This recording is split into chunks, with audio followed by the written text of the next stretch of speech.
people, it's your girl Adeola. Don't forget to click the subscribe button. In fact, you may want to click it before we get into the news of the day. You know, my people, thank you for always watching. I want to start out with a huge shout out today to a Nigerian born engineer that is making waves at NASA. That is the National Aeronautics and Space Administration here in the US. Please give it up for 26-year-old Wendy Okolo, a Nigerian born aerospace engineer and the first black woman to earn a doctorate in aerospace engineering. What father? Anything is possible, my people. Her role includes researching control system applications, system health monitoring, and creating solutions for issues related to the designing of aircraft and spacecraft. She earned her bachelor's at the University of Texas at Arlington in 2010 and her Ph.D. in 2015. Her dissertation focused on aircraft fuel-saving methods. I love it. Also, she was the winner of the Black Engineer of the Year award for being the most promising engineer in the United States government. I'm like, wait, what? And she's Nigerian father. Hello, somebody. How awesome is that? I love the fact that she's a woman, because we women, I feel like we don't challenge each other to be all that we can be and go after our dreams like men do. So my sisters in the Lord, my brothers in the Lord, let this woman be an inspiration to you, that you can also stand out, that you can be successful, and that you can achieve your dreams even in a foreign country. Amen, somebody. So please don't ever give up. If she did, we won't know about her today. Congratulations once again. And to Wendy, we are very proud of you. We are eating jollof rice on your behalf. You have done well. You guys not doing much. Guess what? I'm just keeping it raw. And speaking of eating jollof rice, so the Nigerian government closed their border with Benin Republic, Niger. In fact, they closed borders in the south-south, the southwest, the north-central, and the northwest. So now rice has become a very expensive and scarce commodity in Nigeria.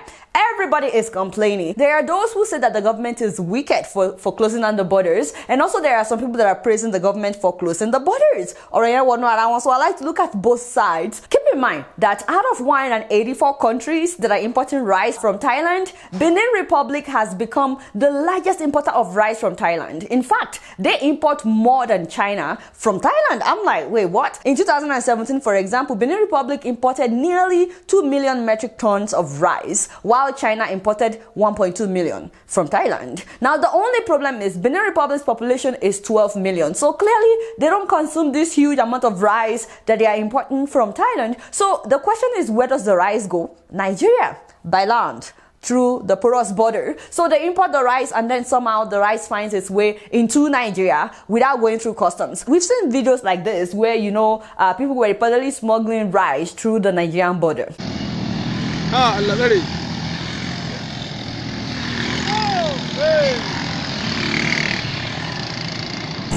People smuggle rice through the bag and through the bike. Some carry it on their head.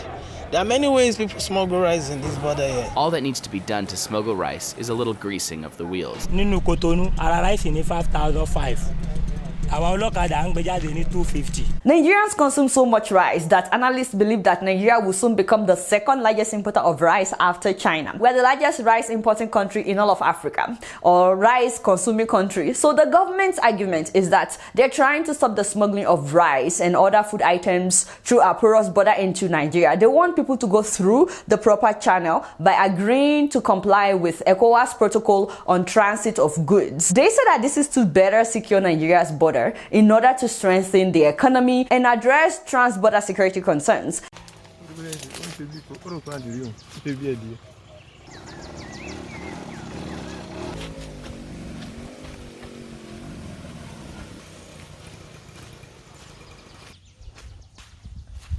In fact, the government says that their revenue has increased since they closed down the borders because people are now forced to go through customs, which is the right channel where they have to pay in order to bring in goods into the country. The Comptroller General, for example, said that they now make between 4.7 billion and 5.8 billion naira every single day since the government closed the major borders. So the government is making money while this is happening. So all that sounds good on paper, but let me tell you, the reality on ground right now is inflation. The price of rice has jumped up. There's a high demand for rice right now and a very, very low supply of rice because a lot of people want imported rice. That is all some people eat, like hotels, for example, and they can't get it. A bag of rice that used to sell for like 15,000 naira is now more than 30,000 naira, more than double. Meanwhile, the minimum wage is 30,000 naira, which some people are yet to start collecting, by the way. Some are still getting 18,000 naira, which means that if someone earns the minimum wage of 30,000 naira, they can no longer afford to buy a bag of rice, not to talk about paying children's school fees or paying for transportation. One kogo of rice that used to be 600 naira is now 1,200 naira. And it's not just rice. The price of beans jumped up. The price of yam jumped up. The price of oil jumped up.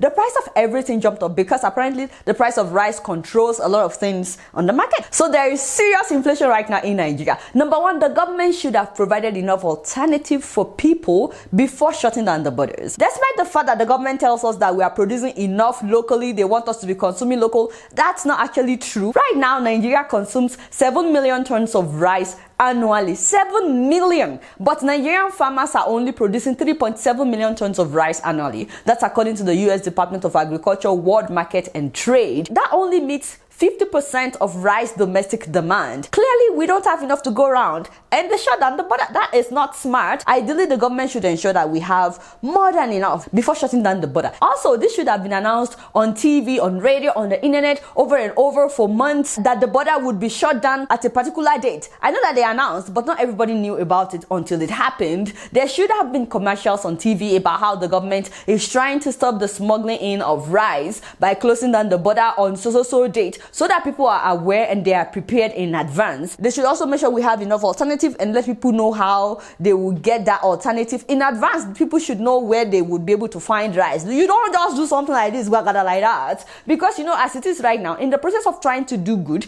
they actually did a lot of harm. The price of not just rice, but so many things have gone up because people bring in all kinds of food items from neighboring countries, not just rice. But you know, the most important thing in this story is the awareness that there's a huge market for rice in Nigeria. We consume a lot of rice, and I think that this could actually be seen as an opportunity to go into rice farming because Nigerians cannot do without their jollof rice, their fried rice. Right now, Thailand is one of the biggest exporters of rice in the world. Do you know that Thailand makes $231 billion every year from exporting goods? They export refined petroleum, rubber, rice, raw sugar, and gold, among other things. They make $5 billion every year from exporting rice alone.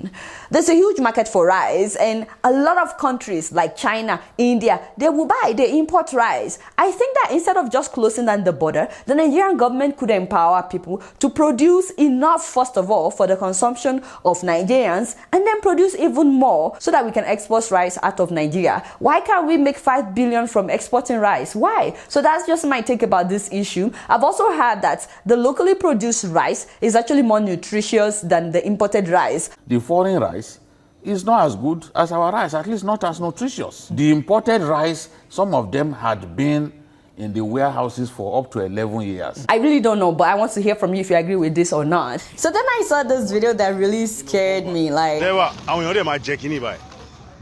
this is bumper long rice. And you go to Lagos now, you go and start selling this for people.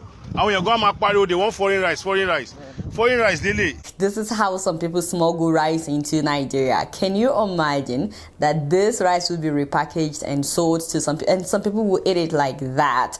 We have to be really careful with what we buy and wash our food items really well. It's just heartbreaking. I just cannot believe that some Nigerians would be this wicked to do something like this and sell it to their fellow human beings. But you know, I can identify with why people are upset, because besides not providing enough alternative for people to consume rice, which is now causing inflation, and besides the fact that they didn't sensitize people plenty of time ahead of time to be prepared that this would happen, besides all those things, there's the argument that this is not what the Nigerian government should be focusing on right now. At least we know that Boko Haram has also been smuggling in weapons through our porous borders for years. How come they didn't close down the borders for that? So many people are saying that security should be the government's #1 focus right now, not rice. Security from Boko Haram, from kidnappers, from herdsmen. If you live in Nigeria, what has been your experience so far regarding this rice issue? How much is rice where you are? Because I've also heard that some people in Kano are saying that the price of rice did not change where they are. I don't know how true this is, but let me hear from you. What has been your experience so far? Also, if you like what the government is doing by shutting down the borders, tell us why. And if you're in Benin or Togo or Niger and your business is suffering because Nigeria closed its border, let's hear from you as well. You guys not do know much. Guess what? I'm just keeping it real. Moving on to Ethiopia, huge shout out to the Prime Minister of Ethiopia, Abiy Ahmed, who was awarded the 2019 Nobel Peace Prize for his work in ending the 20-year post-war territorial conflict between Ethiopia and Eritrea. How cool is that? Congratulations, my Oga. I've talked about this man several times on this show since he became the Prime Minister in April of last year. He's done so much just within 1 year. First of all, he freed thousands of political prisoners. He also brought home thousands of Ethiopians who were prisoners in other parts of the world. He met several times with representatives of Eritrea until they formally ended the war between them, which started in 1998. He re-established some economic and communication links with Eritrea, which has led to the reunion of thousands of family members after decades of being separated, because you know that both countries used to be one country, so people have family members in both countries, and now those families are finally reuniting again. Ahmed becomes the 100th winner of the prestigious award, and he is slated to receive a cash prize of 9 million Swedish crowns or $900,000 US. I really hope that him getting this Nobel Peace Prize would make other African leaders realize that it pays better to do the right thing, to do well by their own people. I mean, the world can see when a leader is genuine, and there's a lot of rewards. Besides the fact that your own people will pray for you every single day. People will pray for you from their heart because you're a leader that puts them first. And to do this is not about age. This man is 43 years old. It's about having the best interest of your people at heart. Huge congratulations to him and to other Africans that have recently won the Nobel Peace Prize, like the Congolese Dr. Denis Mukwege. You guys not know much. Guess what? I'm just keeping it real. Moving on to Guinea Conakry. Ladies and gentlemen, President Alpha Conde is trying to do third term by fire by force. This man is 81 years old. Yes, 81. And he wants a referendum to change the constitution to allow him to run for third term. I don't get it. In other parts of the world, when a president's term is over, it is over now. No, it's over now. No. I haven't heard of any country in Europe where the president wants a referendum to change the constitution so that he could run again, or in America. So why is it that in Africa this happens a lot? And when people protested in Guinea, as expected, he sent soldiers to shoot at them. At least 9 people have been killed during this protest. Gunfire in downtown Conakry. Frightened residents have locked themselves indoors. What was supposed to be a nationwide protest against President Alpha Conde has turned into street battles between security forces and demonstrators. But why? You know what baffles me the most each time I see something like this? I always think about whatever could be going on in the minds of those soldiers that they would shoot at their own fellow citizens. People that they are suffering together. In order to protect the selfish interests of one man that doesn't even care about them. And the protest didn't start this year. At least 11 people were killed last year during those protests. By the way, have you guys noticed that a lot of countries that do this in Africa are French-speaking countries? Not all of them, but a lot of them. Why is France quiet about this? Is it that France doesn't know that this is happening, or are they empowering something from the back? The president of Burundi, Nkurunziza, changed the constitution last year, extending his tenure by 7 years. His wife is a pastor, by the way.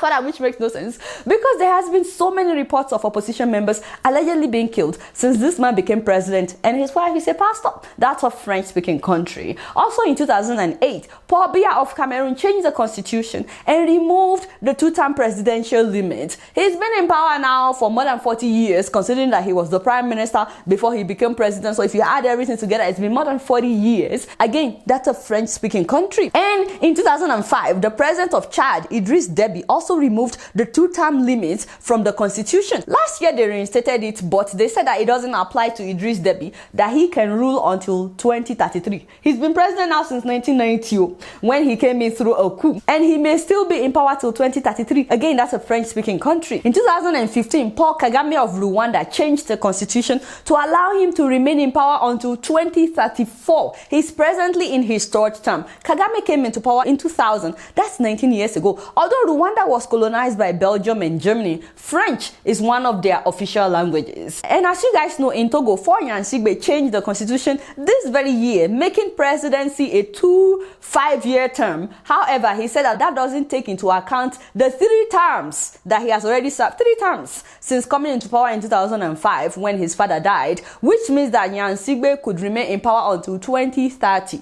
You know how long the people of Togo have been protesting? Don't forget that his father was the president for 38 years until he died of heart attack. That's also a French-speaking country. In Ivory Coast, Ouattara changed the constitution in 2016 to allow him to run for a 3rd term in 2020. And he says that his first 2 terms did not count. He came into power in 2010. That's also a French-speaking country. In 2010, President of Djibouti, Ismail Omar Guelleh, changed the constitution to allow him to run for 3rd term. Despite coming into power since 1999, he's still the president. Djibouti is a French and Arabic-speaking country. In 2005, Ugandan President Museveni removed a term-limiting clause that would have prevented him from seeking re-election. And then in 2017, they removed a constitutional limit on the age of presidential candidates so that Museveni can run again in the 2021 election. Uganda is not a French-speaking country, but I just wanted you guys to see that there is a pattern that most of those countries are French-speaking countries. So it's sad, it's heartbreaking that this is still happening. It's not just happening in French-speaking countries. That's why